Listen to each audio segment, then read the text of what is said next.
Oh my, what? Winter bushwhacking, yay! This trail stinks. This could get dicey. We're clearly not on the trail.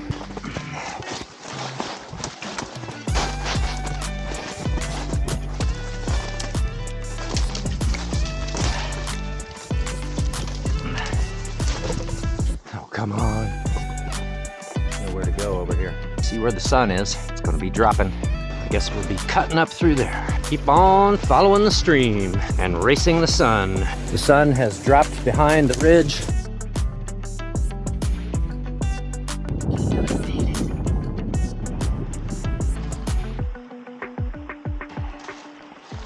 Good morning. It's a beautiful day in Pennsylvania.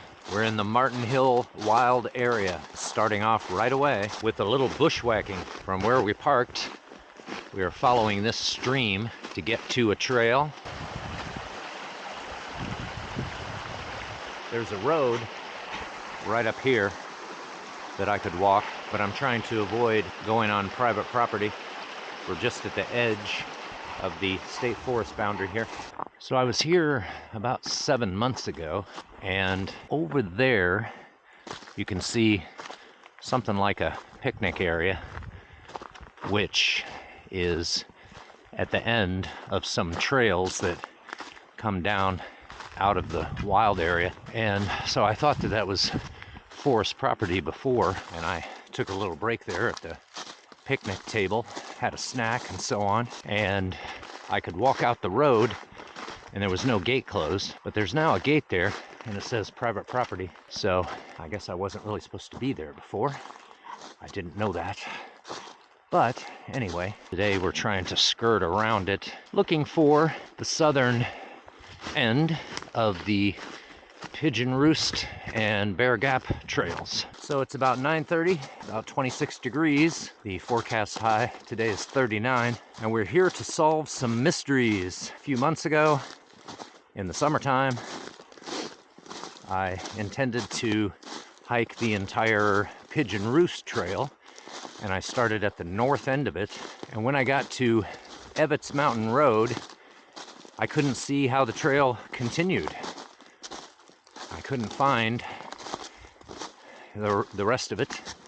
So instead, I ended up taking the parallel Bear Gap Trail to its southern terminus, where it hit the southern terminus of the Pigeon Roost Trail. So one thing we're going to do today is start at the southern end of the Pigeon Roost Trail, follow it north, and try to find Evetts Mountain Road, thereby discovering exactly how it connects. Then, as I was looking at the map, I noticed something called the Jackson Trail, which comes down off of, I guess it would be Martin Hill, where the old Martin Hill fire tower was. And I've been up there, but I never saw the head of Jackson Trail or saw a sign for it or anything. So I'm wondering where that is. And if we find it, take it south. The map shows it kind of ending. And then, not far from there, is something called the May Trail. And I'm going to see if those two connect, or if there's a way that I can bushwhack between them. I came here looking for lots of snow, and I have to say, I'm a little disappointed. The forecast for this area called for more snowfall. Looks like they didn't exactly get it. Okay, I'm heading back now, retracing my steps, and I can follow my footprints to exactly backtrack. But I feel like I'm east of where I need to be, and I'm getting out of sight of that picnic area, and it seems to me like the post that I'm looking for the trails was within sight of that. You know, it was pretty close. So I don't know what trail I'm on, or if I'm really on a trail, but I'm not sure it's the one we want. And there was a spot back here where it looked like there kind of could have been a fork. So rather than going exactly back the way I came, I want to veer right there, I think, and go westward, see if I can find the post for the Pigeon Roost and Bear Gap trails. I think I see the roof of that picnic area, and then I think I want to kind of veer to our right a bit. skirt around that thing to the north. Now I think the trails that we're looking for are over there. Well, what do we have right here?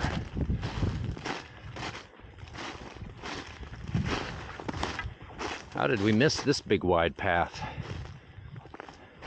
Pretty sure this is what we want. So I think we're on track now. Up here just a ways, we should find a post. Here we go. I see the post. Bear Gap Trail going up that way. So we came from up there in a previous outing.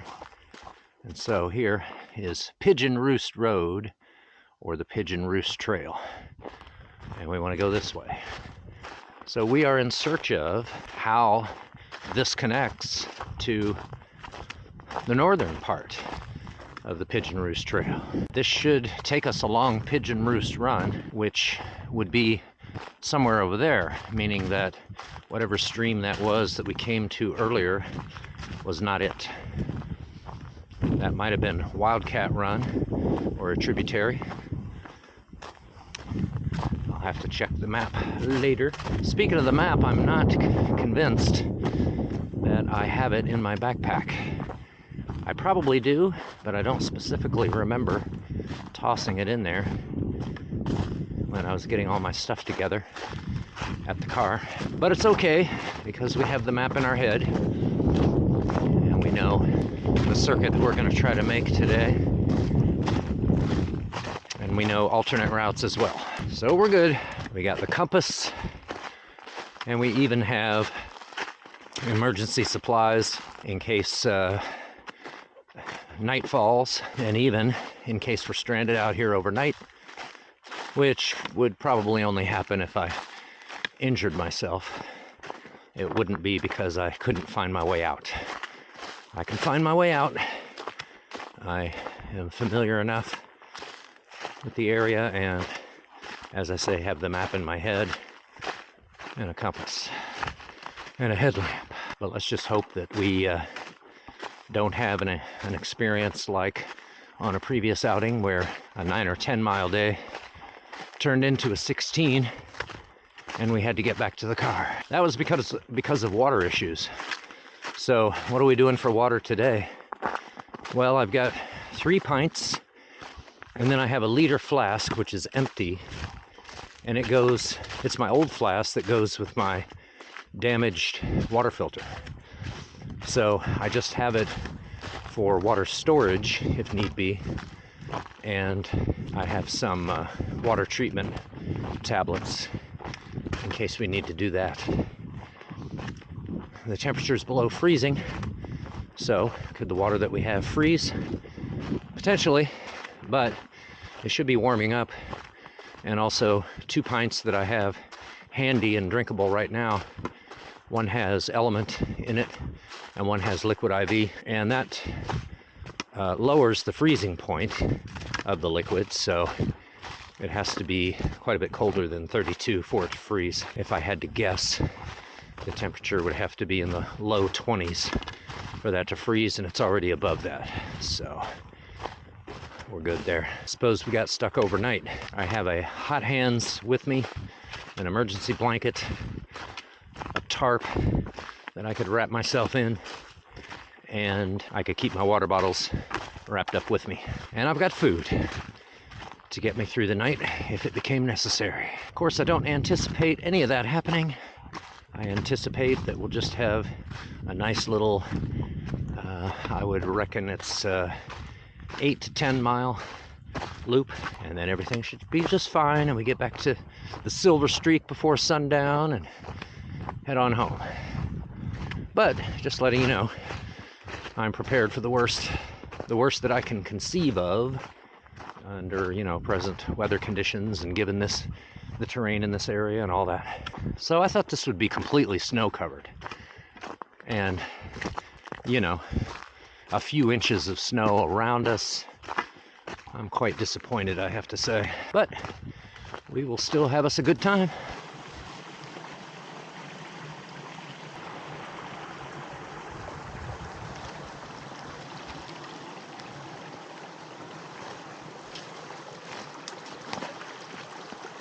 Ah, the elusive Pigeon Roost Run that we never got to see last time.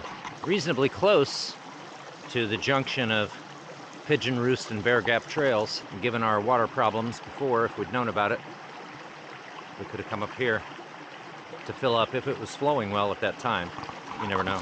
I wonder if you could camp right back through there. Might be worth scoping out. So the stream flows through a pipe underneath this road.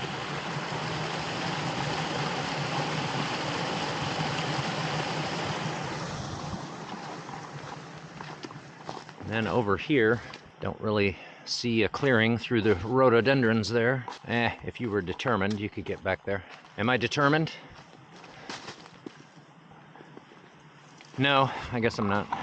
All right, so the stream is on our right, which means the road slash trail should kind of curve to the right.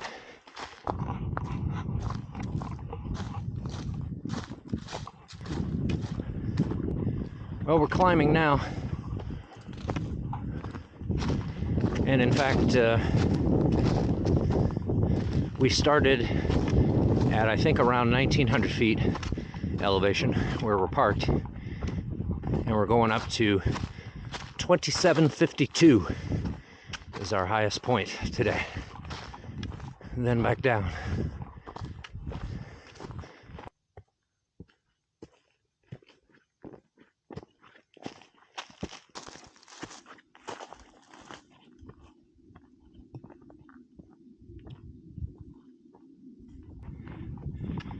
Continuing along the Pigeon Roost Trail after a long climb.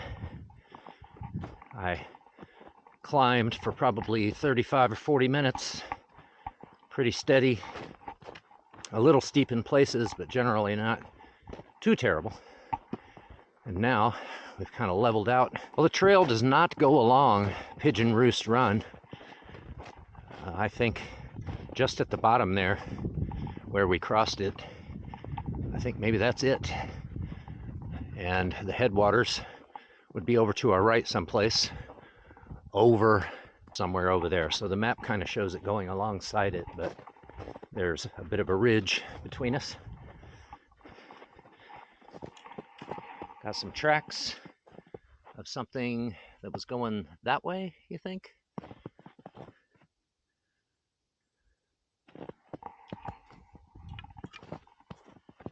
Probably pigeons. Well, this has been wide and rocky like you see here, and we shouldn't be too far away now from Evetts Mountain Road, so we'll keep our eyes out and hopefully solve the mystery of how this trail connects to its northern part. And I've scheduled a break for us for when we have found Evetts Mountain Road. Well, it turned out there was more climbing to do. Whew. That flat stretch was nice, but it didn't last forever. And so we've ended up climbing some more for the last 20 minutes or so. Well, the good news is the thing is completely snow covered now. So now we got us some snow. Still not as much as I expected to find in this area, but that makes me happy. My feet are actually sinking into it a little bit,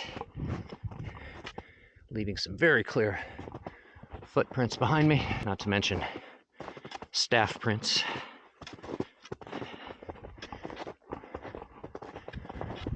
Well, look here. We've got two posts which would seem to mark sort of like an entrance, right? And then there was a sign here saying that this was closed to ATVs. And then it just looks sort of blank right here. And is this Evetts Mountain Road? I bet it is. This is a gravel road. And then is that the post for the Pigeon Roost Trail? No, there's no post there. Oh wait, oh look here, okay. A post that is sort of knocked over. It says Pigeon Roost Road that way. So yeah, right down there in between those posts. And then a green diamond saying ATVs can ride along here. So this ought to be Evetts Mountain Road. But now, where is the northern part of the Pigeon Roost Trail? I mean, it looks like it should just go this way. Does it? Because I remember coming up to this road, if this is our road, if this is Evetts Mountain Road, I remember coming up from this way, and if you went straight on, you basically just ran into some trees, you know, like some stuff like this, or like you see right there, and it wasn't clear how to continue. But there was also a post here, I'm pretty sure. So let's see if it's back this way. We still might not solve the mystery of where the two pieces connect, but if we did indeed walk down this stretch here looking for the Pigeon Roost Trail, then it was on our right, and there was a post there that was sort of knocked over that we never did see. Is that possible?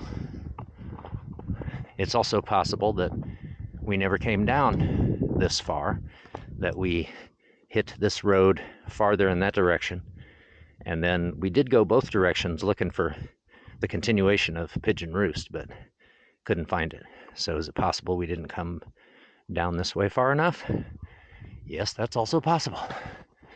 Here is where the Pigeon Roost Trail goes south. There's the post, there's those two posts, and off you go down that way.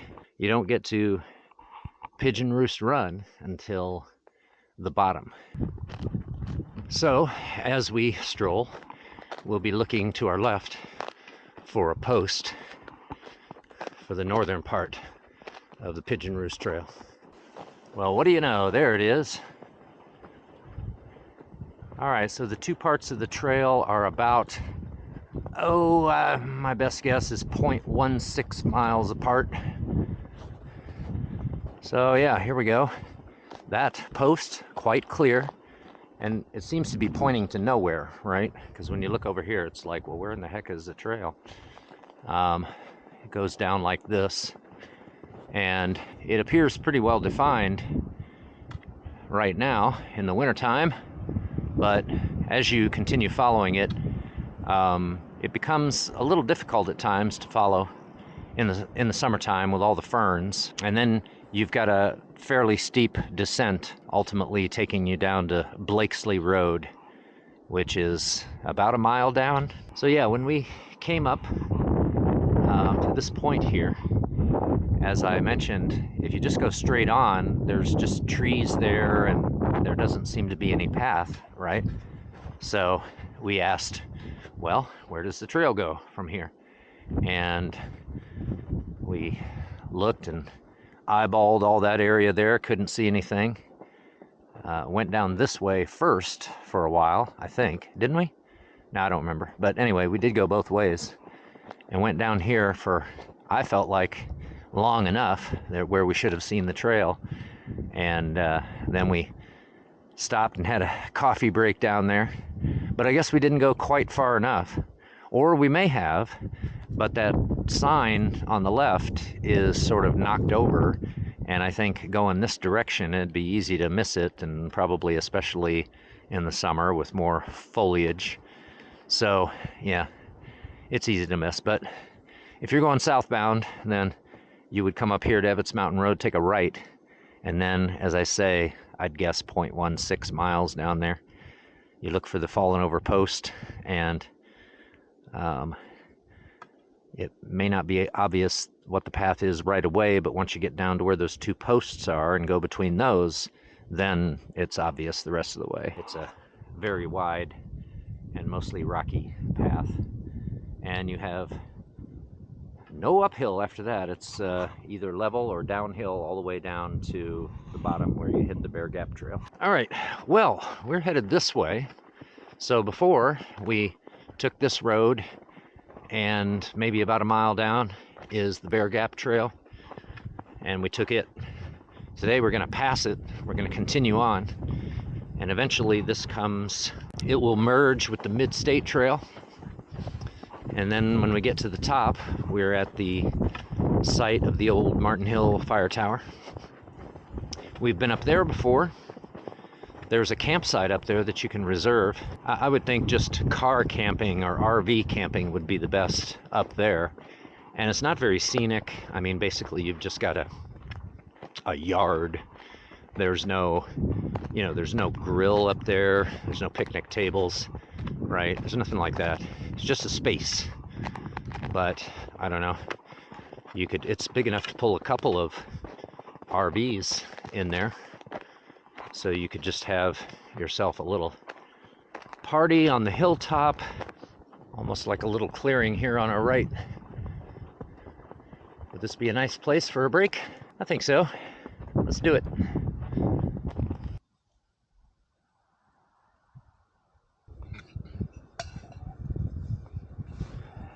Well, we are getting some gusts of wind here. Even so, I think I'm going to try to make some coffee, because we're a little more sheltered here, away from the road. By the way, 2 snowmobilers came down the road here, so didn't expect to see them. I'm sure they didn't expect to see me up here either.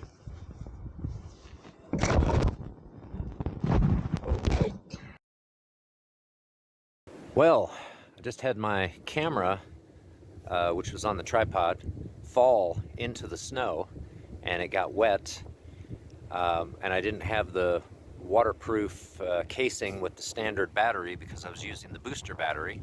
It's bigger, so you can't use the full waterproofing. So just for safety, I detached the camera from the battery and dried it off as much as I could, and I've got it sitting here in the sun to help it dry out. It should be fine, but I just don't want to reconnect it right now. I don't want water getting into the battery portion. So it's a little harder to use my phone to record, well, just in general. So I guess I'm not going to record our little break here, but I will tell you that I'm planning to have some hickory smoked tuna and put a packet of mayonnaise in there, and then also make a cup of coffee, and then we'll be heading down the trail. Okay, I think we're safe to use the camera now. This time, if it falls over that direction, it'll fall onto the cloth that it's sitting on. But I think it's pretty stable now, and even the wind I don't think is going to blow it over. So I am trying to make some coffee, but I didn't want to cook anything to eat because of the wind. I think we'll have a better chance of cooking a hot meal up at the old fire tower site because of that building there. On one side or another of it, there ought to be shelter from the wind.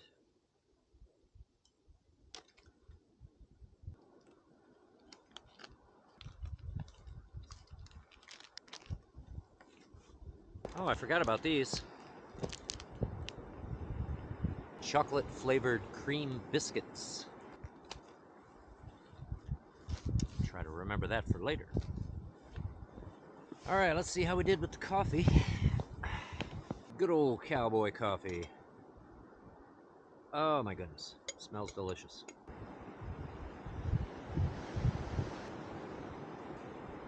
Oh man, that's good.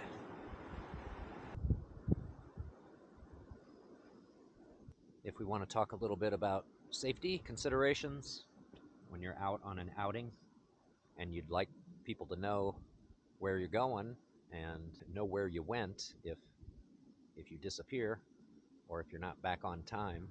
So today I left a hand-drawn map with my contact person back at home, and it shows the route that I intended to take as well as the alternate Bear Gap route, and then where I would park my car, and then phone numbers to call in case there's no word from me by dark. So that way if somebody has to search for you, they know what you had planned on doing. Well, you never know what kind of miscreants you're going to run into on the Evetts Mountain Road here. Here's Cody and Tim. Yep. Cody and Tim. You remember them? Ran into them in this area before. And also the canine, whose name is? Ori. Okay. Now the other one, I guess, is down and can't hike for a little while. Got a knee injury, so that's a bummer. Yep, he'll be back in action hopefully soon. Yeah. So. Get him back out here. So that's pretty cool to run into you guys again up here. And, so what are you up to today? What's your plan? Plan today is probably just hit 12, 15 miles, and we're going to decide if we're going to cut off trail or just stay on this road or whatever. We kind of come out here just like last time you saw us. No real plan. Right. As long as we don't have a time constraint, and we bring the lights with us every time. And also, even if we get super adventurous and stay out after dark, well, we're covered. Right. Just winging it. That's right. You got satellite communicators? We do, in case you get in trouble? Yep, okay. Yep, carry a PLB with me. All right. That's one thing the old dude doesn't do.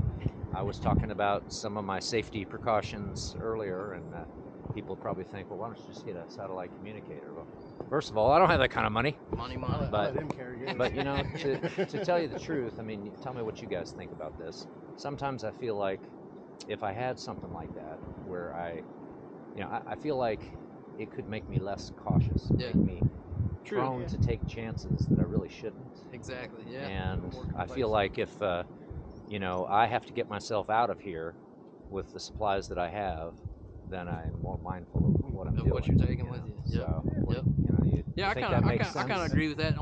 Certainly because I've seen people, in those situations where you watch stuff on YouTube and then you kind of find out like people take that PLB with them and they think they can just go anywhere on Earth and a helicopter is going to come rescue them. But even if a helicopter is coming for you with a PLB, you could be hours, it could be days. You know? So that's most of the time you catch us. We got our big packs on just because not only to keep used to the weight, but also because we just throw it all in there. I mean, might have to spend the night. You never know.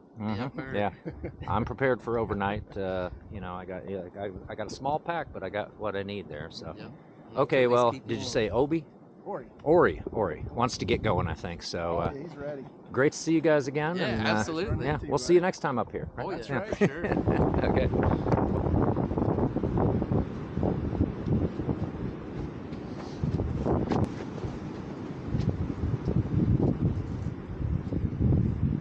Well, did you notice my orange cap?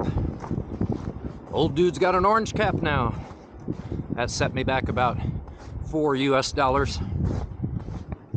I do have that kind of money. Continuing along Evetts Mountain Road, and to the left, you can definitely see the valley to the north, sort of north-northeast. I mean, not a very good view with the trees in the way, but certainly in the summertime, you can't see that at all. So the town of Bedford is, I think roughly in this direction, down in that valley. At some point, we should see the Mid-State Trail come in from our left. So Cody and Tim told me how to find the Jackson Trail, which was mystery number 2 to solve. Where is it? Here on our left is the Refuge Trail. That goes down to Blankley Road. So that was very cool running into you guys out here. Before I spotted them, they saw me, and Tim said, hey, is that old dude on the trail down there? Cody said, I think it is. I guess we've got about 4 hours of daylight left. Should be enough time to get back. Well, looky here. I think we're just about to the top. And on the left, we see the Basin Trail. And then notice an orange blaze right there. And that is because the Mid-State Trail, southbound, comes in right here, joins this road. And then I see the old fire tower site is right up here. I didn't realize it was so close. So, Basin Trail, Mid-State Trail, down that way. You see your orange blaze there. And another one down there.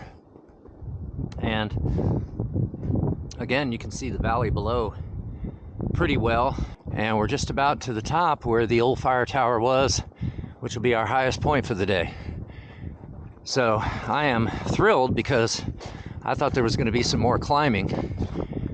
I am sure that we haven't gained more than about 150 feet of elevation since we got on Evetts Mountain Road here. And that means that we were already at about 2,600. So coming up the Pigeon Roost Trail, we must have ascended at least 700 feet and got most of the climbing out of the way on that trail. So that's good news. I like that. And we're at this point earlier than I expected. It's just a little after 2 o'clock. So we got plenty of time now. So you see the yellow posts here and the gate, which was closed last summer when we were up here, but it's now open for snowmobiling. So here we are at Camp CV006, which is basically this clearing over here. So you got this parking area next to this building, and then you just got, it's basically just a grassy area back here.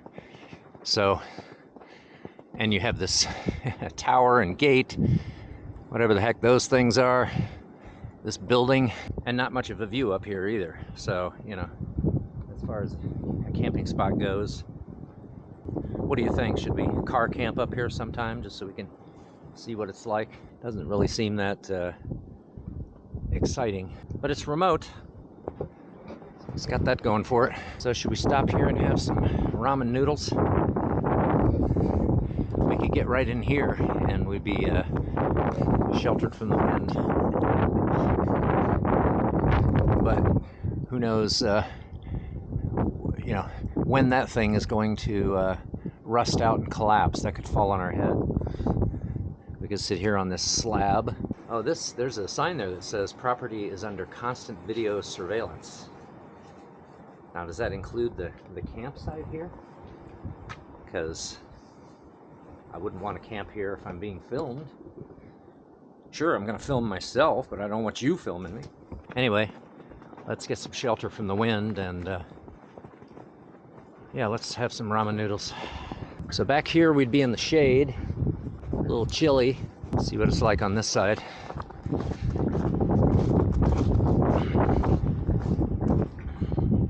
Yeah, I think it's not too windy here. There are icicles up there that will drip on us and could fall at any time. But there aren't any here, so maybe right in this spot could be good. I'm hearing noises. Are they coming from that stuff? It kind of sounds like music. Do you hear those tones? Weird. Here's how much water I have to boil for ramen noodles. I think I'll supplement it with a little bit of snow.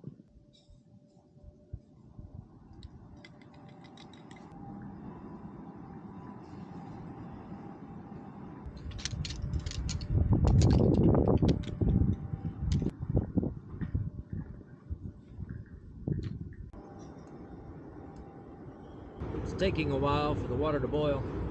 Can't get completely sheltered from the wind because it kind of blows every which way up here.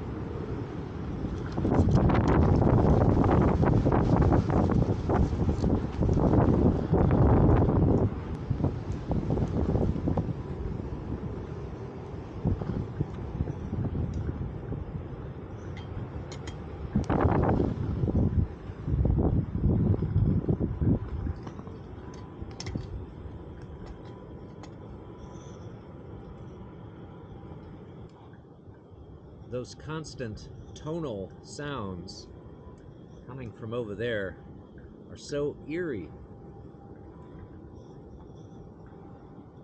It sounds like someone's playing just this atmospheric, soothing organ music.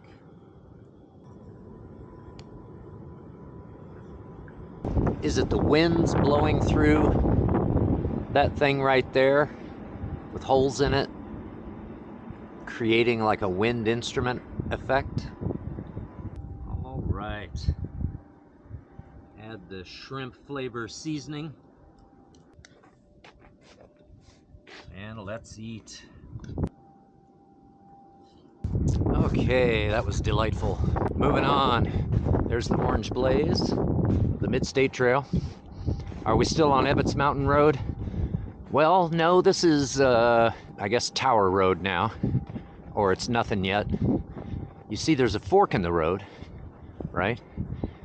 You go that way for the Mid-State Trail, although I'm not sure it really matters, because this thing loops around anyway. But I guess we go this way to find the head of the Jackson Trail. So our second mystery to solve today is, where in the heck is the Jackson Trail? Because we've been up here before, but we didn't see it or know about it. Aha, there it is right there. So the Jackson Trail goes down this way. Now, the third mystery that we were going to try to solve. Oh look, red blazes on the Jackson Trail. Now I don't know if I want to follow this thing fully. So there's that building. We were having lunch right over there. And on the map, you know, it showed this trail coming up to this area here. So yeah, mystery number 2 was to find this trail. So we found it. The map shows it going kind of south, south-southwest, and then just kind of ending. And then there's a space, and then you see the May Trail on the map. So mystery number 3 was going to be, is there a way to connect those? Can you get from one to the other? And I'm not sure if I want to try to solve that mystery today, because it's coming on 3 o'clock, and in the time I have left, I don't want to risk a failed bushwhacking attempt. It's not that I'll get lost. I have a compass, and I know that we should proceed, with a southwest bearing and just keep going. But I believe there would be a stream that flows between the two trails. At some point between here and the car, there's a stream we have to cross. And what if there's not a good way across it? Something's been following this path today.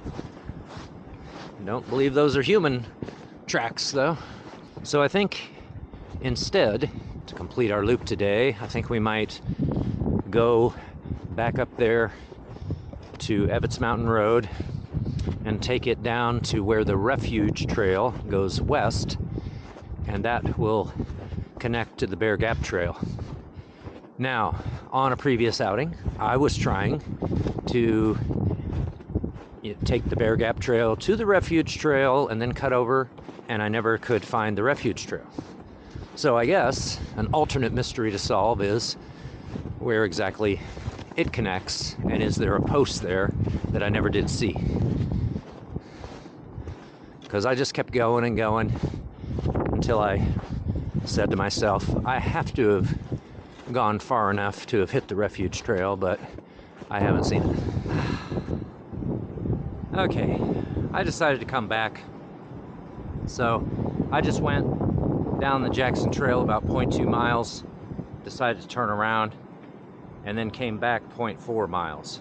Well, it just seemed like it because it was uphill coming back. I started thinking, I guess worst case scenario is I follow the Jackson Trail all the way down to where it ends, and I don't know where it ends, but then have no other really good option than to just follow it all the way back, and that could be a 700-foot climb. And I don't think I have any more climbing in me today, and it's after 3 o'clock.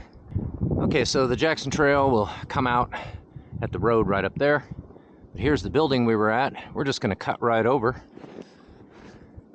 and take a left, head back down Ebbets Mountain Road to where the Refuge Trail goes to the left. Farther down from there, The Refuge Trail continues to the right. That's what we pointed out earlier. But yeah, we're gonna take the Refuge Trail over to the west to the Bear Gap Trail, and then follow that south back to the junction with the Pigeon Roost Trail, and then we will be almost back to the car. So I'm gonna send a text to my contact person at home and let them know about my alternate route back. All right, here we go, back down Evetts Mountain Road. Downhill all the way. We are presently at the highest point in the area. 20,000, yep, 20,000 feet. No lie, really. Would you believe 2,752 feet.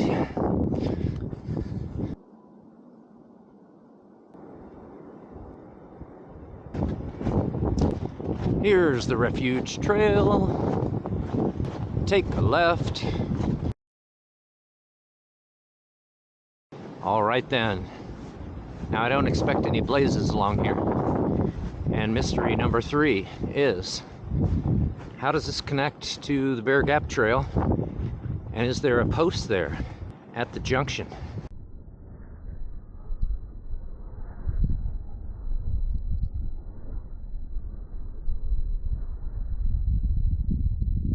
Okay. Ease our way down here. Down into the rhododendrons.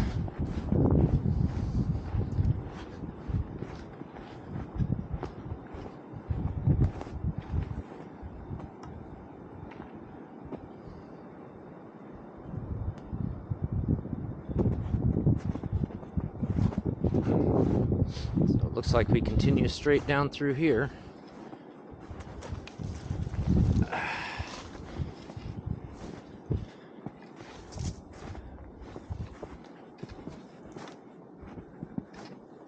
Well, this is looking kind of thick, huh?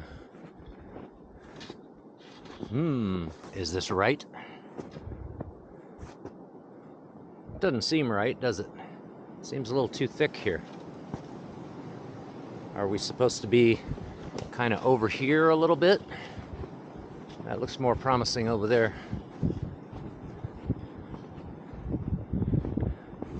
Let's cut to our left a little bit.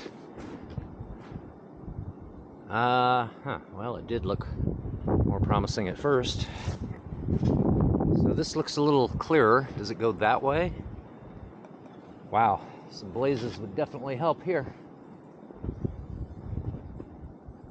I've never lost a trail so fast.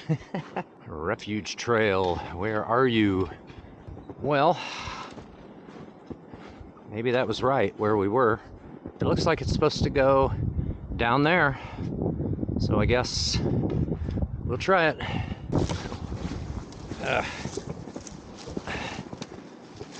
This is ridiculous. But I think this seems the most likely, even though it's so thick. And this is wintertime, right? So, I mean, could you really get down through here in the summertime? It's kind of absurd. But now it clears out a little bit, all right?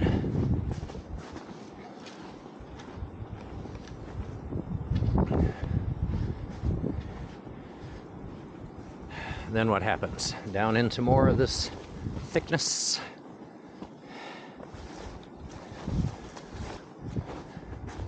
Who ever heard of a winter jungle?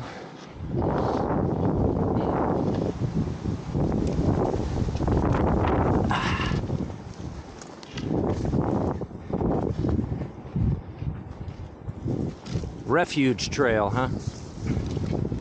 Who gave it that name?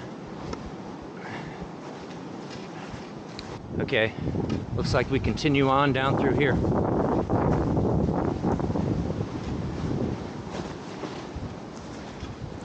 As long as we can get through, we will meet the Bear Gap Trail at some point, so.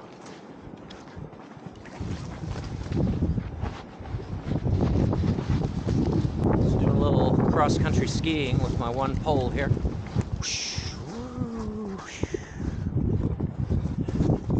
Down the slope we go. Oh my, what?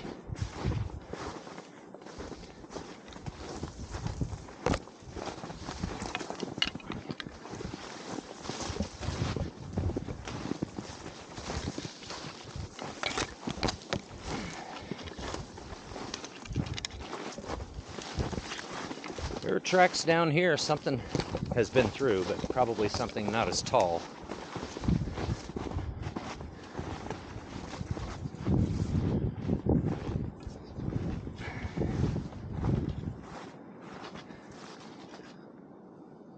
Wow, now we don't even know where to step.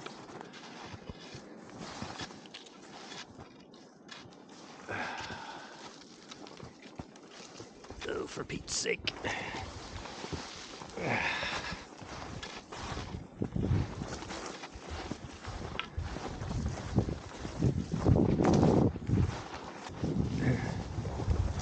Winter bushwhacking, yay! Or maybe we're not bushwhacking, maybe we are actually following the trail. But if so, just one man's review, but this trail stinks. Still following the tracks of the other animal who has come through.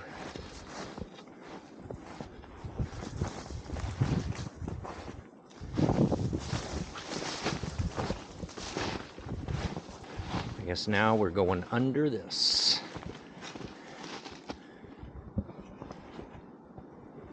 No, we're not. We're gonna go over it. I'm gonna step up onto there. This could get dicey. Well, no, we're not gonna step on it. We're just gonna kind of climb over it, and it's giving a little bit. All right.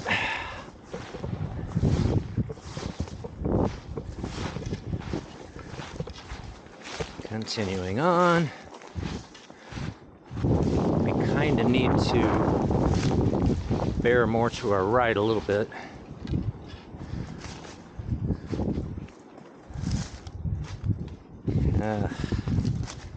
Well, I'm gonna go over here anyway. All right, this looks a little bit clearer. And we want to, so there's the sun up there kind of to our left. We want to keep it to our left just a little bit and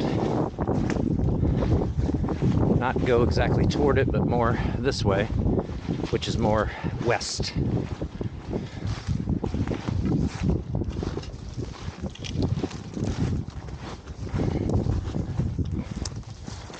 We want to keep heading west.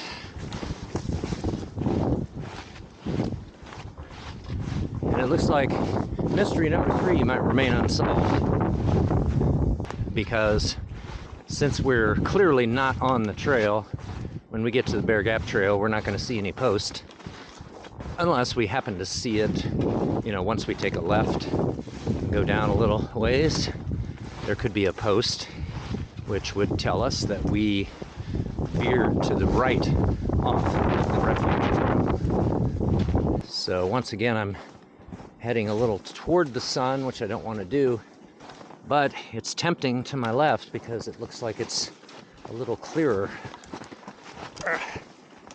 Oof. And not so much thick stuff to go through. Oh my. Can I get straight through these?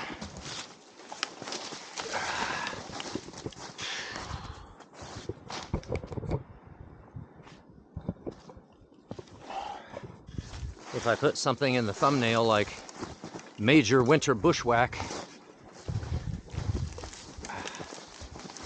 then I guess at long last, this is the part of the video you've been waiting for.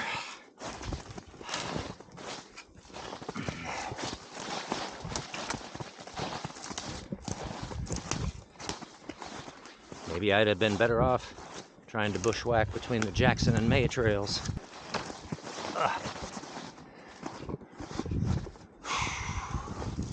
Oh, Bear Gap Trail, where are you?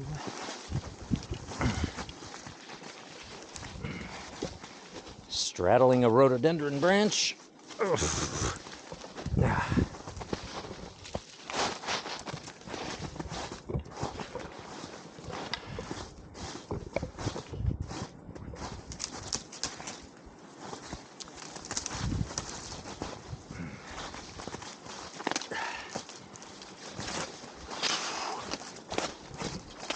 Okay, sun is straight in front of us, so let's bear to the right a bit.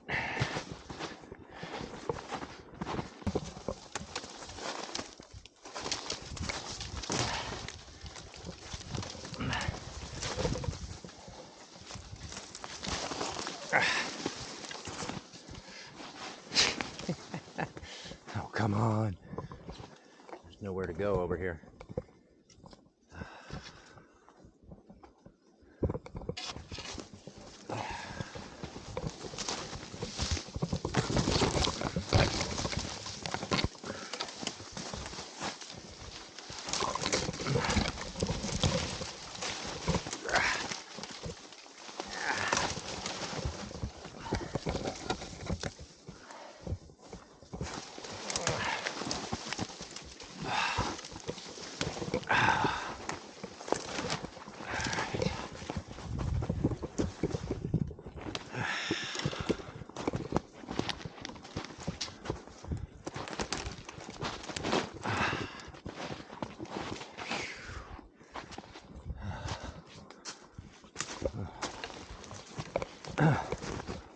What?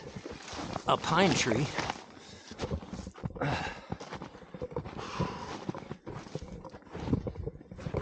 Okay.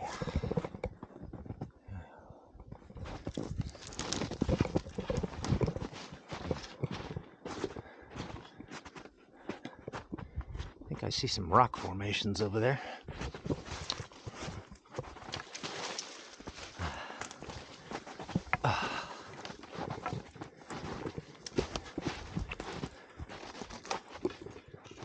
I also see what looks like the opposite ridge, which is kind of good, because,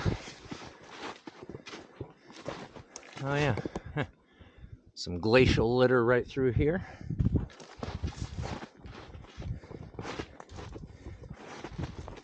Now maybe I can find some animal tracks to follow.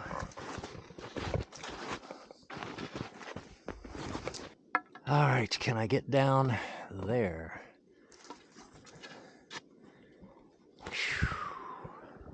Well, I found myself at the top of a hollow. So we've got this ridge here to our west, which we should not have to climb.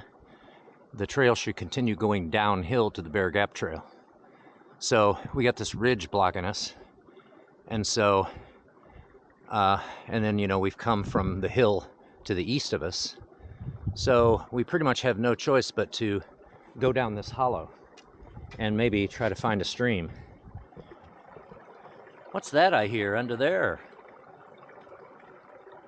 Oh, there is flowing water down there. So does it come out right over there? We should actually find it, or, you know, see it flowing somewhere up here. And then we'll just follow it downhill, and it may end up being the stream that we saw this morning. But now we're heading basically south, which would be the right direction to go now, and we'll come out somewhere. So let's see what happens. Okay, so yeah, I think I do hear the water over there.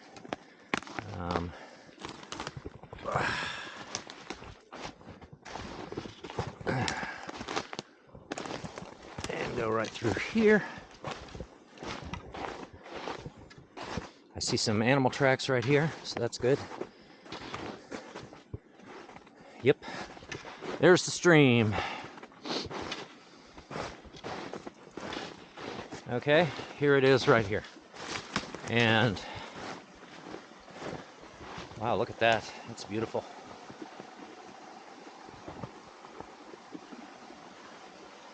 All right, let's follow the stream, folks.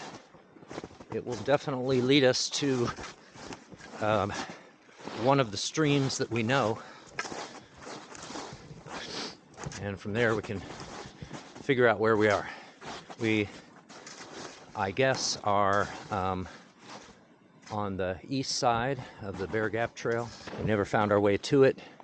I guess the Refuge Trail, the actual one, probably goes around the top of that hollow and meets the Bear Gap Trail, which I imagine is on the other side of this ridge.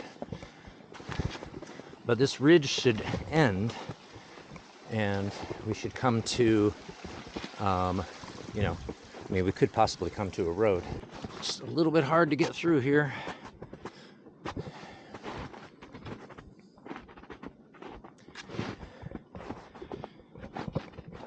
There's a chance it could be an hour more of this. So I'm going to turn the camera off and focus on this, and we'll get back to you when it's time for an update. Well, it's coming on 4:30. You see where the sun is.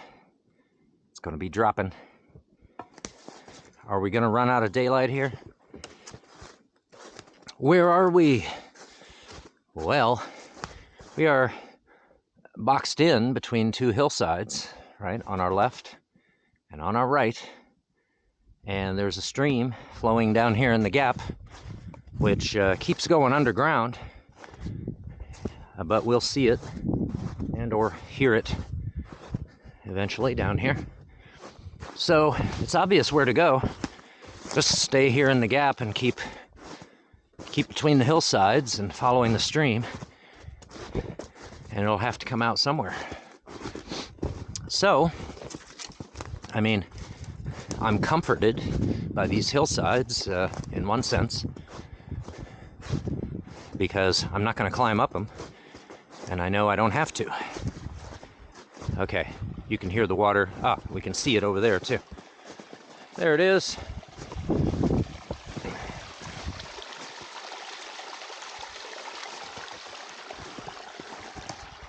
So we just keep going along it here, and eventually we will have to come to something. It could end up being a road. And if that's the case, it should be a road that we recognize.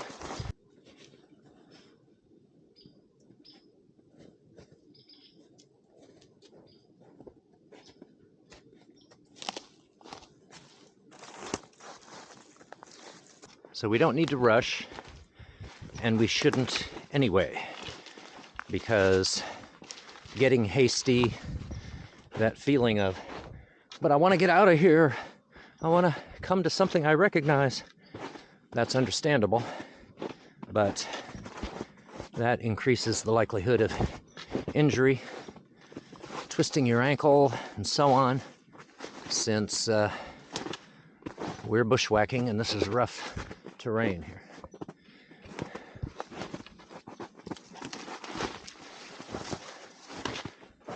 Now, where'd the stream go? Is it on our left?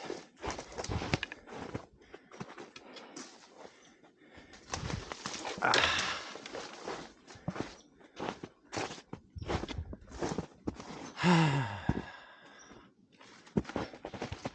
guess we'll be cutting up through there.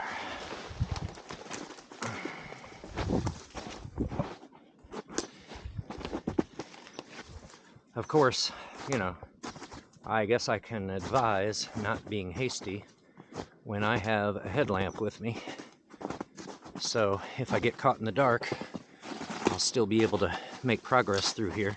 If you didn't have a light and it's just pitch black, that could make progress a little dicey, or maybe impossible. And in that case, you might have to spend the night. Oh boy. Gotta get off this rock somehow. There we go.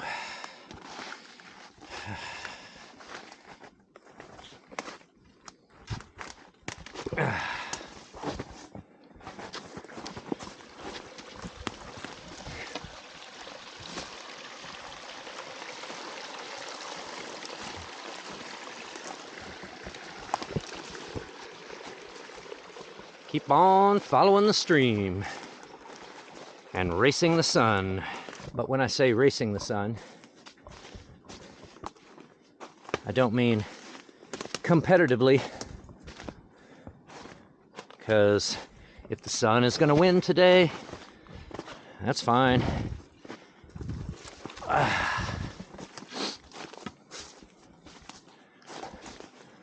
not going to risk injury to try and win.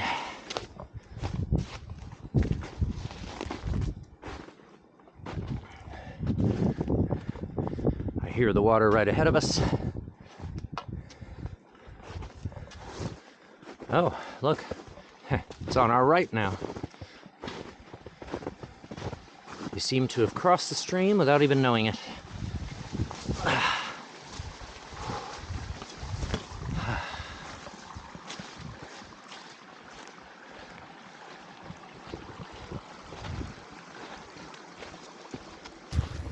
Well, we still have sunlight, and we are now going through a more open area. The gap between the hillsides has opened up a little bit. We're getting some more deciduous trees down here, so we have been descending, and we're still following the stream, which I think now is to the left of us. So we just keep, following the this hollow until it comes out to something, but it's much faster going now. So it looks like we might beat the sun after all. And here's the stream right ahead of us. But if that sun starts to drop too low, I'll get my headlamp out of my bag, strap that on, and be prepared to use it. 10 after 5. The sun has dropped behind the ridge on our right. As you can see, the stream has become pretty major, so we're still following it until it takes us to something that we recognize. It's much easier going than it was before, and what has been a barrier of boulders and stuff on our right has now become this sloped earthen hillside that looks like it's coming to an end down there. So this gap should open up, and except for the somewhat rocky terrain and the blowdowns we have to go around, we're making decent progress. As you can see, we have the headlamp on and ready to go. So we trudge on, folks. I know they've invented satellite navigation, but the ways of the old dudes and dudettes can still be utilized and are still good to know.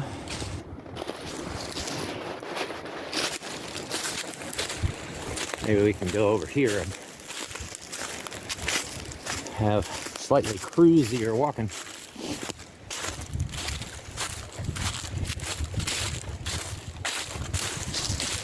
Okay, 5:29.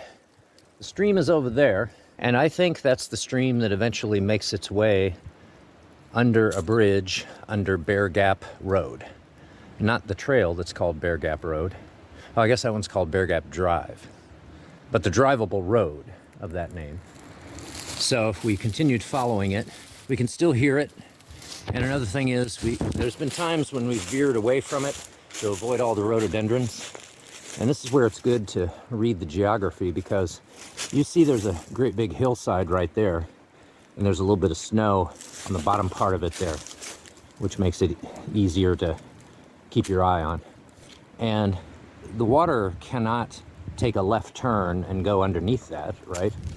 So it can't get past that hillside, which means it's still over there. And so if you don't veer too far away from that, then you're still close to the stream.